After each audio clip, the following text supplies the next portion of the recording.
All right, you guys, it's all come down to this. So, the sections we've been working on leading up to this, proving trig identities, talking about trig identities, doing double angle formulas, half angle identities, all of that stuff. So all of this is going to kind of lead to solving trig equations. Now, that's not the only reason we would want to simplify trig expressions. In calculus, we do it a lot to maybe make derivatives easier. We use the double angle formula quite a bit, or the half angle formula even in differential equations. But right now for us in trig, this is going to be where we kind of bring in a bunch of the stuff that we've been wanting to know. Even with inverse trig functions also, a lot of the times we need to use that to solve equations. So there are going to be kind of two ways that I'm going to break up this lecture. So the first way is we want to look at two kind of possibilities. So remember, trig equations are equations that involve trigonometric functions, and we know that trig functions have this kind of cyclic nature to them. So the first let's call this phase one. Or maybe we should talk about the first and then maybe the sequel or something, but let's look at, we're going to call phase one, finding all solutions to an equation. So when we're looking at finding all solutions, remember trig functions are cyclic, right? So when I look at cosine and sine and tangent, hold on. Sorry about that. There's a lot of stuff going on outside of my office. So if you hear extra noise, sorry about that. So again, finding all solutions mean I'm going to have an infinite number of solutions. So what I'm going to do in this lecture is I'm just going to do a bunch of examples for you, okay, with phase one and phase two. So phase one, finding all solutions, and then phase two is finding solutions over just a given interval, okay, over a finite interval. So let's just do some examples. So find all solutions of, of the equation, or to the equation. We'll start off kind of simple here. 2 cosine of x equals -1. So just like any equation where you want to solve it and an x is involved, we usually want to get x by itself, unless it's like a quadratic or something. And that's going to be what we're going to do here a lot of times, especially if we just have one term that's a trig term. What we want to do is we want to get that trig term by itself. So I have 2 cosine x equals -1. So to get cosine of x by itself, I'm just going, whoa, I'm not going to do that. I don't know what just happened there. I'm going to divide everything by 2. So we get cosine of x equals a -1/2. Now, one way we could deal with this is to use the inverse of cosine. But remember, the inverse of cosine is only going to spit out an angle in quadrant 1 or quadrant 2. In this case, it'd be quadrant 2 because it's a -1/2. But I want all solutions. I don't want just solutions within a specific interval. I want all solutions. So what I like to do with this is I like to think about, well, what I want is I want all the x values, right? All x values, so that when I take the cosine of it, I get -1/2. So let's kind of think about kind of the properties of cosine, right? So first of all, these values that I'm going to take, let's just call them angles. I know they're not just angles, they're real numbers, but what I'm looking for is I'm looking for all the angles whose cosine is a -1/2, all of them. So first of all, I know that any angle with reference angle pi/3, right, is going to be either +1/2 or -1/2, because I know that the cosine of 60 degrees, or pi/3, is 1/2. So basically what I need to find is I need to find all of those angles that have reference angle pi/3. So a lot of times, if you can just find what your reference angle is first, then you can kind of mess around with the quadrants and figure out what quadrant you need to be in. So I want the reference angle to be pi/3 because I know that the cosine of pi/3 is 1/2. And then I have to determine, well, where is cosine negative and where are these angles that are going to have reference angle pi/3? So cosine, remember, are your x values on the unit circle. So I know that cosine is negative in the second and the third quadrant because that is where x is negative. So one of the angles that I'm going to have, we'll just do this in pink, is going to be the angle here. This is going to be one of my solutions, right? That has reference angle pi/3. So what angle is that? That angle is going to be 2 pi/3, okay? But anytime I add 360 degrees to that angle, right? Do you see how I'm back at an angle with reference angle pi over 3 that is actually in the second quadrant, right? Or I could have gone the other way. What if I'd started at that angle, and instead of adding 360, what if I took 360 away from it? I would be back at this angle, again, this pink angle here. So not only is 2 pi over 3 going to have the cosine of that will be a negative 1/2, but anytime I add 2 pi or I subtract 2 pi, or what if I added 4 pi or 6 pi, right? So any multiple of 2 pi, and a lot of the times the way we write this is we write 2k pi, all right, where k is an integer. K and integer. So again, what does that do? If k is 0, right, then I have 2 pi over 3 plus 0, so I'm just at that angle. If k is 1, then I have added 360 or 2 pi to that. If k is 2, then I've gone around twice, right? If k is a negative 1, I've just gone the opposite direction. I've taken 360 degrees away, but I'm still going to be at that angle that has pi over 3 as its reference angle in quadrant 2, so the cosine of it will be a negative 1/2. So that's one of my solutions.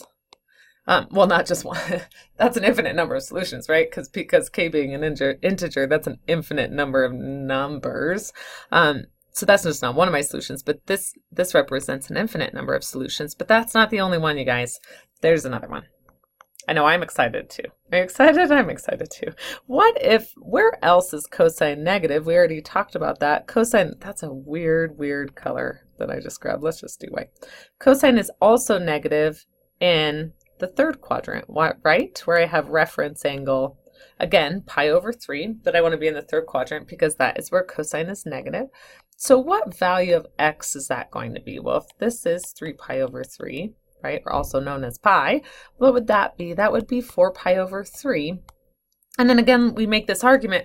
So when we're dealing with phase 1 here, when we're finding all solutions, you're always going to be adding like a 2 pi k or 2k pi, or if we're dealing with tangent, sometimes we can just add a pi. But 4 pi over 3, again, notice if I added 360 degrees to it, I would be back where I started. If I added another 360 degrees to it, I would be back where I started.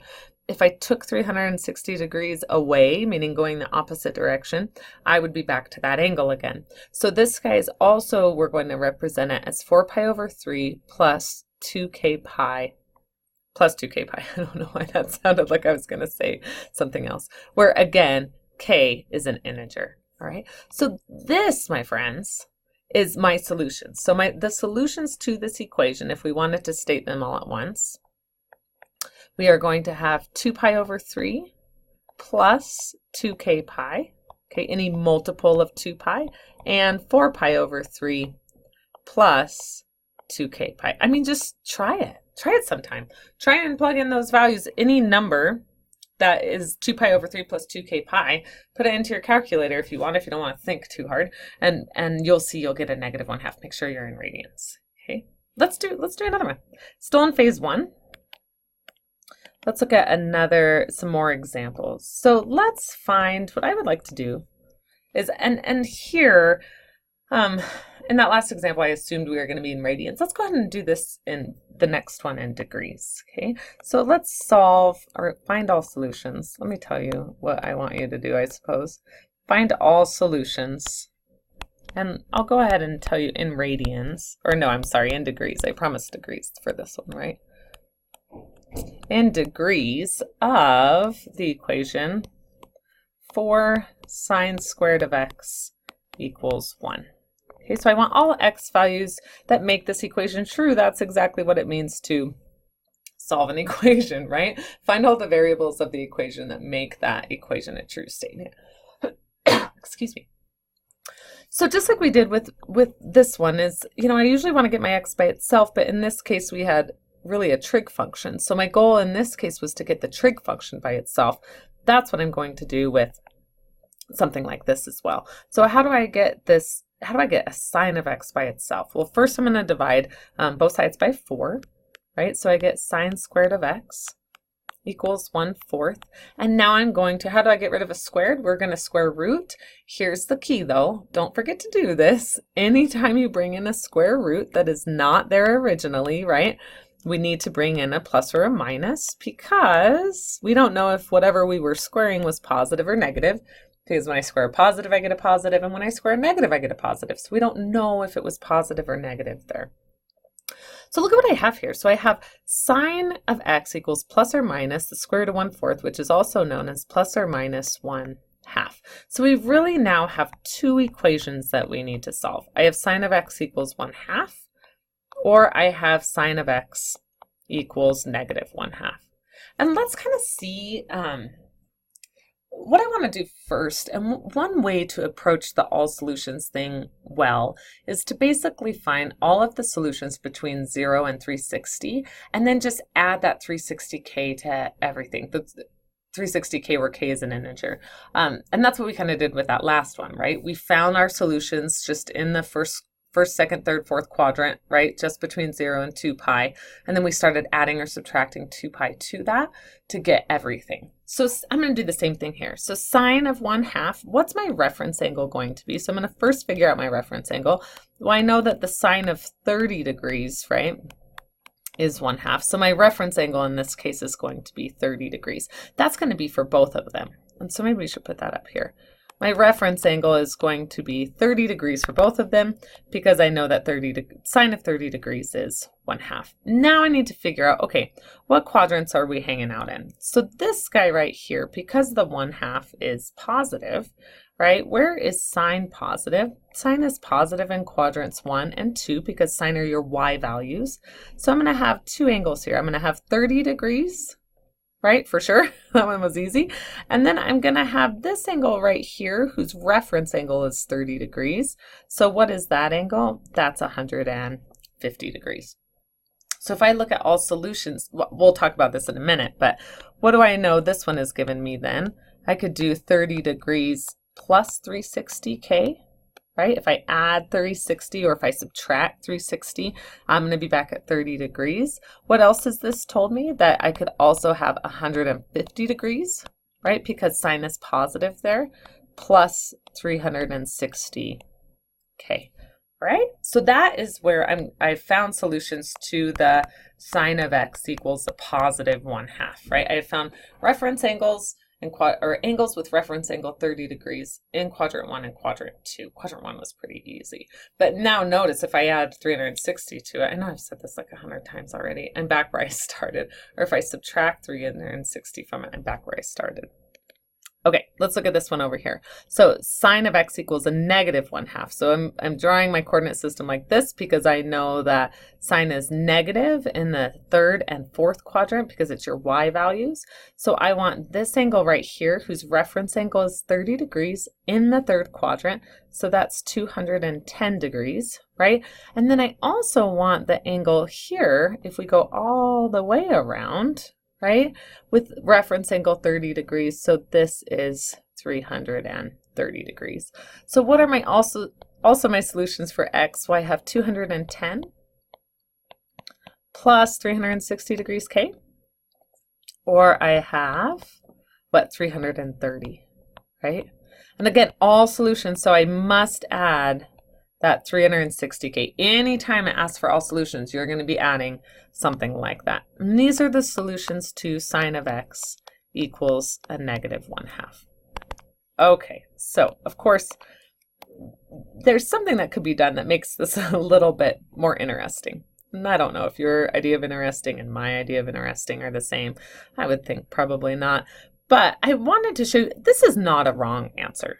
Okay, saying these four kind of groups, right, is not incorrect at all. However, let me kind of show you what this looks like. So if I have my coordinate system, right, and look at all the angles I have. So I have the angle, that's nothing. I have the angle 30, right, and then any multiple of that. I have the angle 150, there's 150 and any multiple of that. I have the angle 210 and any multiple of that. And then, oh no, I'm going to have to find another color here.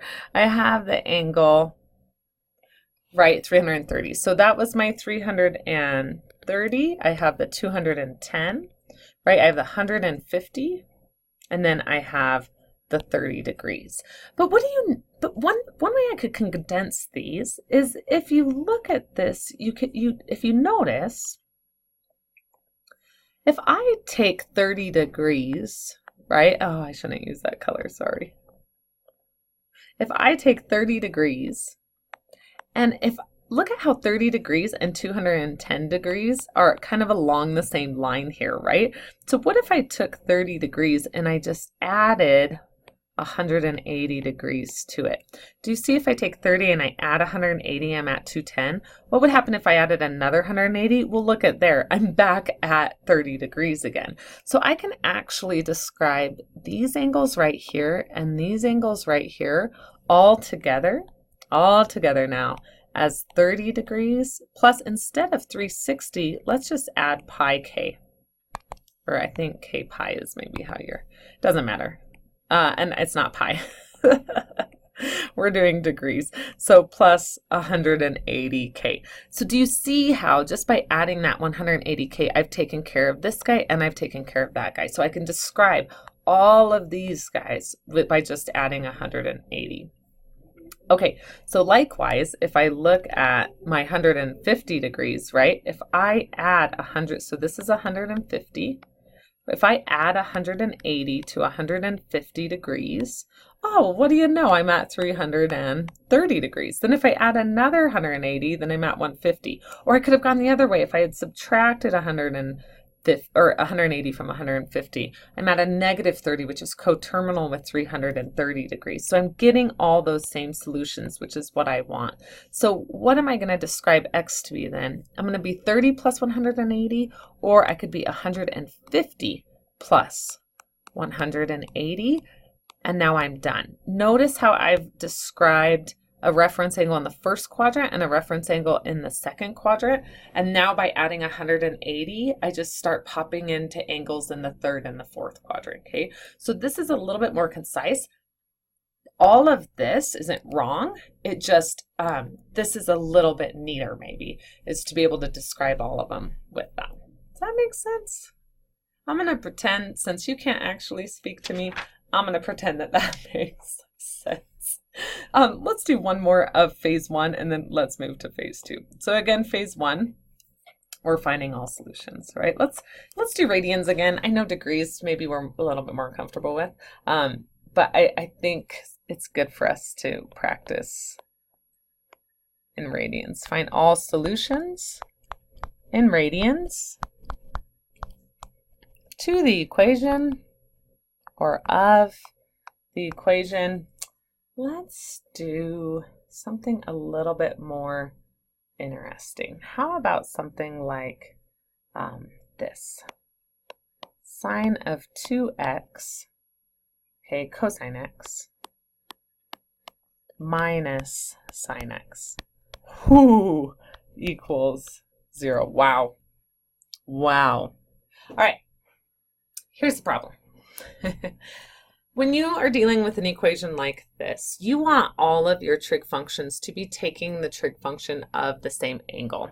So the problem that we have right here is that we're taking the cosine of x here, we're taking the sine of x here, but what is happening with this guy right here? We're taking the sine of 2x, right? So that that's kind of a problem, I guess, because we want to solve for x, and so it's hard for me to like combine like terms or try and factor. You know, I'm using my skills from solving or proving trig identities and simplifying trig expressions. Like I would like to maybe factor a sine out, but I can't factor a sine out right now because this is sine of 2x. So never fear, right? Trig identities are here. That was really stupid, but maybe it'll help you remember it. Remember the double angle formula? Of course you remember the double angle formula for sine of 2x. So notice sine of 2x I can write as 2 sine x cosine x. And the reason that's going to help me is because now everything's going to be the same. I'm going to be taking the trig, I don't know if that's a math term, but it is now. I'm going to be taking the trig of the same angle. So instead of just x on some of them, and 2x on others, I'm going to be taking the trig value of just x, which is what I want. So let's rewrite this guy right here then as 2 sine x cosine x. This cosine here I don't have to do anything with, right? Because it's all of It's all of x, so that's okay. Let's get rid of that. We don't need that anymore. We've used it. Poor thing. We just use it for the identity and then we get rid of it. All right, so let's see what I have now. Let's simplify this just a little bit. So I would have 2 sine x cosine squared x minus sine x equals 0. Now here's what I don't want you to do. This is a mistake that I've seen a lot of people make. I've seen adding sine x to both sides and then dividing everything by sine. You guys, you can't do that. So the reason you can't do that, so let me show you what I'm talking about. Don't do this, right? And I see people set this equal to sine, and then they're like, oh, I'm going to just divide everything by sine, and I'm going to go along my merry way without knowing the damage I have done, right? And canceling it all out. Oh, that's a squared. Anyway, you get the idea. Why can't we do that? So the reason we can't do that is because the minute you divide everything by that sine of x, you're saying that sine of x can't be 0. So when you divide by that sine of x, you're saying, oh, I can't take any x values then that would make sine of x 0. We know that's not the case. Can sine of x be 0 in this situation? Yeah, sure, why not? It looks like it would even be a solution. If sine of x is 0, then this whole thing is 0, and this is 0, and I get 0. So you can't divide by something that has a variable in it in this situation because we might lose some of our solutions, okay? So what I want to do here instead is I'm going to take a sine of x out. I would be left with 2 cosine squared x minus 1 equals 0. Okay, that I want to factor that sine x out. I don't want to divide by it because, again, that gets rid of the opportunity for sine of x to be 0, because the minute you divide by it, you're saying that the sine of x can't be 0. And we know we want it to be. It can. It's a solution. So now I have 2 equations, right, set equal to 0. So we use the principle of zero products, meaning if I have 2 things set equal to 0, right, then that means that I can set each one equal to 0. Guys, this is only true for 0. Don't do this for like 42, right? 2 numbers multiplied together that equal 42 doesn't mean one of them is 42. That's only true with 0. 0 is special because anything times 0 is 0. So if I can find anything that makes this 0, the whole thing's 0. Or if I can find anything that makes this one 0, the whole thing is 0, okay? That's what's special about it. So I'm going to set the sine of x equal to 0. Sine are my y values, right? So let's figure out where sine is 0, between 0 and 2 pi, and then we'll just add that 2 pi k to it. So between 0 and 2 pi, well, sine are my y values. So where is sine 0? It must be 0 wherever y is 0, right? Where is y 0? On the x-axis. So it looks like to me that in between 0 and 2 pi, we have 0 and pi. Now I'm going to think back to that one that we did before. Do I really want to state my answer as 0 plus 2 pi k and pi plus 2 pi k? I don't think so. Could I make this a little bit easier? Well, if I take 0 and I add pi to it, I'm at pi. And if I add pi to it again, I'm back at 0.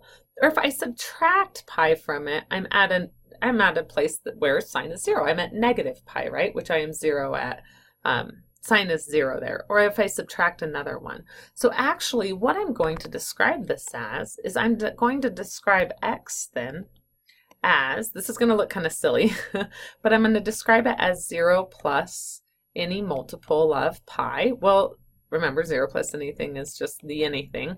So what's my solution here? It's just any multiple of pi. Any integer multiple of pi. Think about that. So if I'm at 2 pi, 3 pi, 4 pi, 5 pi, all of those values are on the x-axis, and the sign of that will be 0. Or even going negative.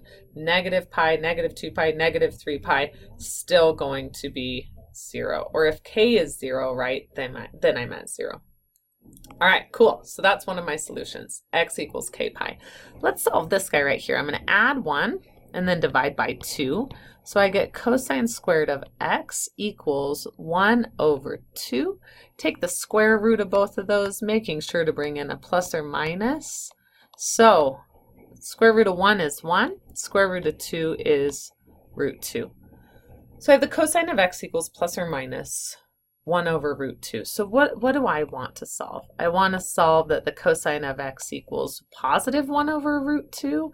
And I want to solve the equation cosine of x equals a negative 1 over root 2. This problem is amazing. I love it. This is super fun because we have like 3 different equations that come out of it. I love it. I'm going to take this guy right here and write it up here. X equals k pi since we've already solved that. And then I'm going to give myself some room down here. Oh, that's all right. I don't think you care because you can't. Well, maybe you do care, but you know, I don't know. I guess you could write nasty comments. Why would you do that though? Don't do that. All right, so let's look at this one right here. Cosine of x equals, well, actually, what's our reference angle? When I take the cosine of what angle do I get 1 over root 2? Or that's another way to say that is root 2 over 2, right? Plus or minus. So my reference angle is absolutely going to be pi over 4. And the interesting thing about this, again, is I want all the spots where I'm positive and where I'm negative. So let's think about this. So I want this angle right here, right in the first quadrant, that would be positive. This angle right here, that would give me a negative angle. Right here would give me another negative, and then right here would give me the positive, right? So there are a couple, you actually could, with pi over 4, you could say probably pi over 4 plus pi over 2k, but I'm not going to worry about that. Let's just look at this one. So this one, this line right here, yeah, I'm at pi over 4. If I add 180 degrees, I'm at an angle that has that gives me the negative of it. Cosine of that will be a negative root 2 over 2, but that's okay. And then I get the positive, and then I get the negative, or I can go the opposite way. So another solution here then, right? Let's just put a comma here because x is going to equal all of these. Another solution then is going to be pi over 4 plus k pi. Okay, that's going to give me all of the angles with reference angle pi over 4 that live in either quadrant 1 or quadrant 3. Okay, and then finally, what about this guy right here? Well, this guy right here, right, is 3 pi over 4, I believe. And so what do we get? We get 3 pi over 4. And then if I add that pi to it, of course, I'm back in the 4th quadrant. So that's going to give me all the positive cosine values. So I just add k pi. And there are my solutions to that lovely problem. I really, really liked that one a lot. That was really cool. I hope that makes sense. All right. Let's look at, I just want to point out, I'm not going to do one of these in phase 1 here. We'll do one kind of like that in phase 2. But this idea of adding k pi, this is going to actually happen a lot with tangent because tangent is positive and negative in those opposite quadrants. So if you think of tangent, tangent's positive in 1 and 3. So if I want all the positive values for tangent, I actually just add pi k to it. And tangent's period is pi. So when you go to find all solutions with ones that involve tangent, a lot of times when you add these to get all solutions, a lot of times with tangent, it's just going to be k pi as opposed to the 2k pi. All right, guys, so we're about to move on to phase 2. And as I'm looking at, we are almost at a half hour already. I think I'm going to do phase 2 in a different... I think I'll do part 2 of this lecture just so I don't lose you. So that means let's just do one more example in phase 1 just because I can't myself. So let's do one more example in phase 1. So example, find all solutions. And let's go ahead and do degrees. One more. And then we'll do a part 2 to this lecture, which is always a good time. Find all solutions in degrees of... and I wanted to do one with tangent that would be a little bit more interesting than what we have. Because remember, we're not always, you know, the thing is, we're not always going to have these times where we know what that reference angle is all the time, okay? So I want to look at one where maybe we don't know what the reference angle is, and we need to do something else with it. So let's look at this. Tangent squared of x equals 3. This one's kind of a doozy. Tangent of x plus 7. Okay, so notice what we have here. I don't have this situation where I have to maybe use an identity because, well, so far, because I'm taking the tangent of the same angle, right? It's not 2x or anything. And the other thing here is, if you look at this, like if I just did a little substitution here, and we've done this before when we've factored. What if I let m equal the tangent of x? Look at what I would have. So I'm just going to do this you wouldn't have to do this every time, but sometimes this helps to make a little substitution. So how would you solve something like this if we have this squared? Remember, this is a quadratic. So I'm going to subtract, and we did stuff like this when we looked at simplifying trig expressions. We looked at how do we simplify a trig expression like this. We would factor it, and doing the substitution, something like this, is one way. So we can see we could try and factor this. I don't think it's going to factor.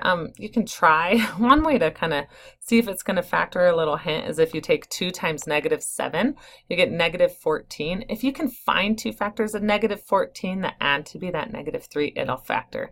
If you can't, it won't factor. So what I'm going to do, I'm going to stay with these m's here. I'm not going to come back to tangent of x quite yet because I just realized that I have the opportunity to use the quadratic formula. So the quadratic formula says take the opposite of b, right, plus or minus the square root of b squared minus 4 times a, which is 2, times c, which is -7, okay, all over 2 times a. So let's see what we're going to get here. I'm going to get my calculator out, of course. So if I simplify this a little bit, I get 3 plus or minus, I'm going to get 9 minus 4 times 2 times -7. Square root of 65. Nope, that's a 3. That's not a 5. Square root of 65 all over 4. Okay, you guys, so here's what we have. This is going to get a little bit interesting, and I know the numbers aren't going to be perfect, but that's okay. So I'm actually going to say, okay, what do I know? I know then that the tangent of x, I'm going to replace what m is. I've defined m to be the tangent of x. That's 3 plus root 65 over 4, which let's go ahead and get an approximation of that. So if I take 3 plus the square root of 65 divided by 4, we get about 2.76556. I'm going to go out kind of far because what I'm going to do is I'm going to take the tangent inverse of this. Okay, so that's one of my options. And then if I do the same thing, but I switch that to the minus. Let's see, I think I can do that in my calculator without, there we go. Just being able to edit this stuff on my calculator sometimes is nice. Maybe not, people. I shouldn't be doing this while I'm talking or while I'm recording. Sorry about that. But look at, I'm still doing it and I'm not changing anything. So this is a -1.26556. Sorry. All right, so this isn't something, if I asked you, what is the reference angle, or what is an angle so that when you take the tangent of it, you get 2.76556. Well, we don't know that, right? We don't know what that reference angle is, but guess what can tell us? Tangent inverse. And don't we just love tangent inverse? So tangent inverse, remember this is positive. Tangent inverse, when I take the tangent inverse of a number, it's going to spit out that number. Remember we talked about this in quadrant 1 or 2. Because this is positive, the angle that I'm going to get when I take tangent inverse is going to spit out an angle in quadrant 1. And we're doing degrees. Yay, that makes me happy. I'm glad I decided to do degrees. So I'm going to make sure my calculator is in degrees. I'm going to put in tangent inverse, right, of the 2.76556. You sure could if you wanted to, which I probably would do, is just put this into my calculator and do tangent inverse of this so that I don't have any rounding error. But as long as you go out far enough, I don't think it's going to be too bad, you know, of a rounding error. So what do we get x to be? X is going to be 70.12049, so maybe 1205. Okay, so any angle with reference angle 70.1205 is going, its tangent will be 2.76556 as long as I'm in a quadrant where tangent is positive. Now remember, tangent inverse is only going to give you one answer. It's not going to give you all the solutions because tangent inverse won't give you all the solutions because it's a function. So look what I have. I know that x is going to be some angle, right? That's about 70 degrees. Well, where else is tangent positive? Tangent is positive in the first quadrant, and it's going to be in the second quadrant where its reference angle is x. So look at, what are those two angles separated by? They're separated by 180 degrees. So how do I get all solutions for this equation right here? I'm just going to add 180 degrees times some integer. Okay, that's what I'm going to do. That is one of my solutions. It's not pretty, but you know what? Sometimes, guys, sometimes in life, you don't get things that work out nicely. And that's okay. It's okay for things to not be perfect like that. All right, let's finish up this one and then we're done. Okay. So again, if I do tangent inverse of this, so tangent inverse, so x equals, right, tangent inverse of a negative 1.26556. Where does tangent inverse spit out angles? Tangent inverse spits out angles in either quadrant 1 or quadrant 2. This is negative. Nope, quadrant 4. You heard it. It's quadrant 4. So I know x is going to spit out an angle, okay, in quadrant 4. So I'm going to take tangent inverse, making sure I'm in degrees, of a negative 1.26556.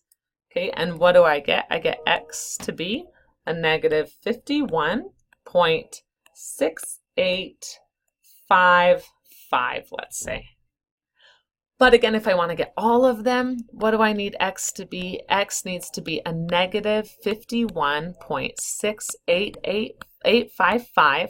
Now again, you guessed it. Where is tangent negative? It's tangent in the fourth quadrant and you guys in the second quadrant with reference angle x right here. So how can I describe my solutions? I could describe them as negative 51.6855 plus 180. Okay, some multiple of 180 degrees. Now, you might check on my math lab. I would accept this as an answer. This is fine. Sometimes my math lab doesn't like it when this right here is negative. So what I would do to that is just add 180 to it.